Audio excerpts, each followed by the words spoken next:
Alex is the author of PeakFit, which is also a very famous software. He participated to the challenge in 2013, and he contributed a lot to the organization and to debug the system of this challenge. Thank you. So I'm just going to talk about what we've been doing at the centre where I work at the University of Sussex.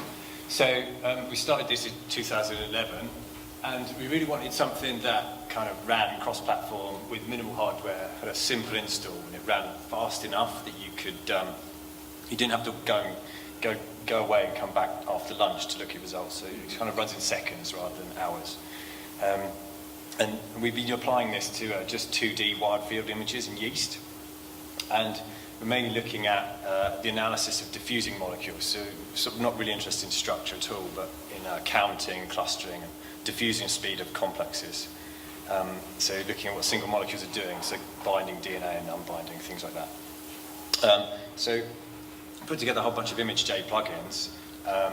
So ImageJ can be used to just load your images. It has loads of plugins anyway, and you can use our software with it too. They're fully supported with the macro language, so you can record what you've done, play it back. You can build scripts to chain together different analysis. There's things to do spot identification, fitting, looking at the results, clustering and tracing. And then there's image simulation performance benchmarking, which I've got a poster on here. And I can talk to you about that if you want. So using the Fiji update mechanism, the installer software just installs with one click into Fiji. We've been using Google Analytics since March, and that's shown we've got 340 users around the world. And you can see that most people do their work not the weekends. There's a number of sessions over time. So no one's doing super resolution at the weekends. So the main plugin we've got for doing localization is basically a simple method where you split your image up into frames, you identify the spots, and you process them in rank order. I've put has neighbours, I'll talk about that in a minute, but basically most of them have no neighbours. You fit them as a single spot. If it's okay, you store the results, and if it's not, you have some sort of logic to decide whether you should continue or not. I mainly work on Palm with really low density stuff, so this works for us. What I've developed for this challenge is like a bit of an add-on that deals with higher density data. So if you do have neighbours in your region, then you can fit the neighbours as well, and if that's fine, then you save the results. If it's not, you go back to try and fit as a single spot. And another concession is, for single spots, you can try and fit them as two spots, and if that's a better fit, you can store those results. So the sort of smoothing we have,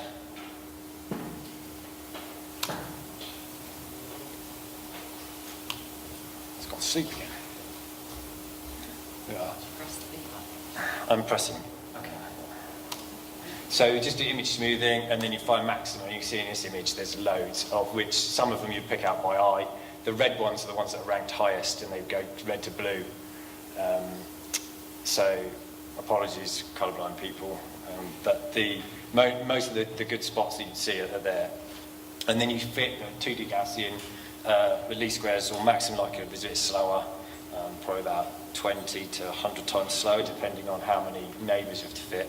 So in this case, you see the first spot here is quite easy, just fit a little region, it works. If you get to something like this, you have to fit the neighbour as well. Otherwise you get localizations inside the wrong place. When we're doing this, we just store the fit that we're interested in, because the other one we fit later or has been fit already. And then we just filter spots based on the signal width, the drift they have, and precision. So if you take something like this, with all the candidates you end up with, these are the fit results from this image. And results can be presented in ImageJ in tables, or reconstructed. And this table would be interactive, so if you click on the results rows, they show on the image those localizations. We've got visualizations such as reconstructing the full Gaussian PSF drawn, or a super resolution reconstruction of this data set, which you overlay on the original image. You can see the sort of localizations are roughly where the structure is. Talk a little bit about the challenge, because it's taught me quite a lot about the software we've been developing. With the low density data sets, I think that about 90% of them, and 84 for these two low density ones, were just fit as single spots. But it's in the high density data sets where this one has got 50% was fit purely as singles. The rest of them have to go through the additional workflows of being fit as a multiple spot. And this one, 22% fit as singles. And it's this data set where the method didn't work very well. I just looked at all the scores across each of the data sets and compared mine to everyone's using Z-scores. And it's this high density data set where the method kind of falls down. I mean, it's not really what it was designed for, so it's not unexpected. So if you want to know any more about this, you can go to our webpage. There's a user manual, contact details for me. I can answer any questions you've got. All the source codes on GitHub. There's the Super Resolution project, which is 80,000 lines of code, but there's a super project which, if you could check that out, it checks out all the projects that I work on with ImageJ, and there's a lot of free, useful software there if you want to have a look. Thank you. We have time for one question.